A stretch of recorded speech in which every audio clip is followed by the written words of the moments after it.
So Battlefield Bad Company 2 is a first-person shooter that is focusing on infantry and vehicle combat, and we have a huge focus on destruction as well. Well, we actually done a lot of things to the multiplayer. First of all, we fixed the engine, so we now can destroy more than we could in Bad Company 1. So we can take down full buildings and ship off small pieces of covers and stuff like that. We improved the vehicle combat, so it's much more detailed, they look better, they play better, they sound better. We also, deepened the persistence system, so it's much more, detailed, and longevity is much wider. We had persistence in the last game, and we've deepened it even further. So you both have the whole ranking system, but you also have, a pin system, you have insignias. Depending on the player type and the player style, you'll have different persistence that you can show off and brag about to your friends. And on top of that, we made improvements to the infantry combat as well, so it's more detailed and it's snappier and it's faster. You can compare it to most shooter where you run around, you aim your gun at people and you shoot them down. Of course, we have a twist on these things, so you also have gadgets like mortar strike devices, you have shock pads like defibrillators, you have stuff that you can use to help your squad mates and your teammates. Reloading! And of course, you have a lot of guns to choose from, grenades, everything that blows things up.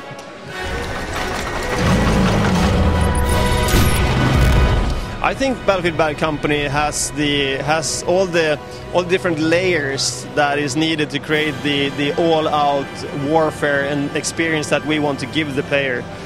For instance, we have the layers of vehicles, you have the infantry combat, you have the sandbox experience where we have these big environments where you can do all these things that the engine lets you do, and then on top you have the destruction that we haven't really seen to this level in any game out there, and all these components together gives the players the abilities to play around and have fun and do all these amazing things on the battlefield. So I would argue, if it comes to all these pieces to give this experience, I think we don't have that much competition. One big focus for this sequel is, of course, the squad play. The squad play is an intricate part of all Battlefield games, but this time we try to take it, a lot further. And for instance, you can spawn in on squad mates, you can form squads, you can bring your squads into different matches. There's also awards and the different achievements that can be unlocked depending on how your squad play is. We also have 2 new game modes that we're not really revealing any details on, that is actually focusing only on squad play. So you don't have to play in a squad, but if you do, you will find the depth and something that is completely new to the first-person shooter genre.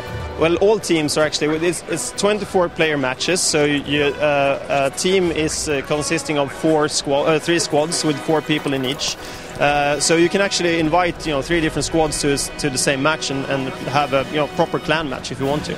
The communication system for squads is also improved, of course. So it's not only VoIP channels that you can talk within the squad. You can also send context-sensitive messaging between yourself and your squad mates and your teammates. So, for instance, if I'm low on ammo, I can look at a squad mate that has the capability to give me ammo, press the context-sensitive button, and send him a message that you need ammo. He will then see that on his minimap, and he can come and rescue me. And of course, he will get rewarded for that.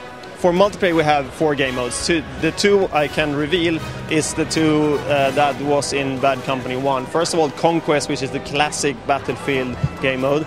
And then we have the Rush game mode that was introduced in Bad Company 1 that we now have evolved and added much more destructive elements and refined it to a level that we haven't seen before. We have a release date now for the game, and that is on the 5th of March. And that means that you can pre-order the game today.